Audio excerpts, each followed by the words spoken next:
Here's a look at the TSN trade bait board updated look. Braden Shen comes in at number 10, but the Blues have won 6 of their last 10 games to jump back into the playoff picture. Brandon Tanev, Ryan Donato, Riley Smith, they could all be attractive options for teams looking for a pure rental. They're all UFAs at the end of the season. Looking at the top 5, look who's on top. Brock Nelson, he tops the list at 1. He spent his entire 12-year career with the Islanders. Another Brock Boeser sitting in the 2 spot. Hensbinger Ricard Raquel is at 4th on the list. He's on pace for a career high 37 goals this season. All right, we are joined once again by our Director of Scouting, Craig Button. And Craig, I mean, I don't know, is it better late than never? Elias Pettersson finally taking some accountability for his struggle and his slow start to the season. He is currently 27th on TSN's trade bait list. He's got the no trade protection right now, but after the season, there's a no movement clause that kicks in, and that's on top of a deal that's going to pay him $11.6 million per season for 7 more years. So the question is, what should Vancouver do? Is there any chance that you think they should move Pettersson, or at least try to move him at the deadline? I don't think that that's a reasonable situation to try to trade him before the deadline. It's a big deal if you're going to consider trading Elias Pettersson. The money, as you just mentioned, the term left on his contract. And I think there'll be, if you get to a point where you want to entertain the thought, that thought comes after the trade deadline. A lot more teams. You're going to have teams that are disappointed about not making the playoffs. Teams that are looking to rebuild and get a player of that type of skill level. Teams that got knocked out of the playoffs and are disappointed.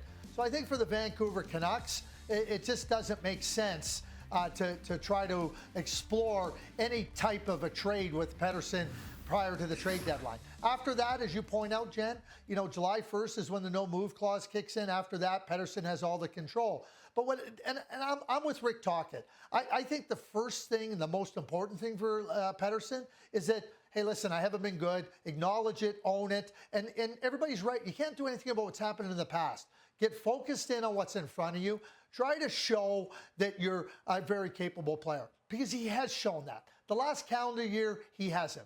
But he has shown it previous to that. Rick Tocchet's encouraged by the last 48, 72 hours. And now it's up to Pettersson to show that the faith that the organization had in him by giving him that long-term contract should be one where he stays with the Canucks. If not, all bets are off. And I can't imagine that they wouldn't be exploring all the options to trade him prior to July 1st if his play doesn't pick up in the rest of the regular season. What about Brock Boeser? He had 40 goals last season. Still a relatively young guy. What makes him, or what would make him an appealing acquisition for a team that thinks that they're going to contend for the Cup? Well, the goal scoring is number one. And I always think, Jen, that we have to look at, the situation. And the situation is he has an expiring contract. So you don't have to consider taking on years or what it may mean. You might ask a team, the Vancouver Canucks, to retain some salary. But he's a really good goal scorer. And when you're just trying to add some goal scoring in different areas of your lineup, I think that Brock Boeser fits the bill. He can score on the power play, scores in and around the net.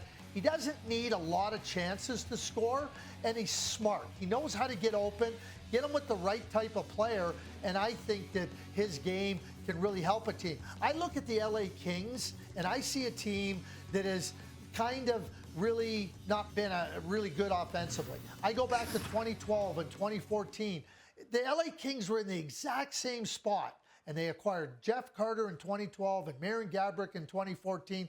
Their offense took over. Oh, yeah, by the way, they won the Cup in both those years. I think that Brock Boeser can provide that type of offense to a team that needs offense. And the fact that he's got an expiring contract, I think, makes him valuable. The other thing I'll add to this, Jen, real quick, is that Jim Rutherford said that he didn't feel that they're a contender. He's talking about being a Stanley Cup contender. So with not a lot of sellers on the market, he might be able to get a really good price to one of the buyers, knowing that they don't have a lot of options, and Brock Boeser becomes one, to really turn the team forward in a different direction and get them back to being a contender, which is what Jim said the goal is. Vancouver Canucks with just one more game before the deadline. They face the Anaheim Ducks on Wednesday night. That same Ducks team who pumped the Oilers on Tuesday night. We will see you Friday in person, Mr. Button, on Trade Center.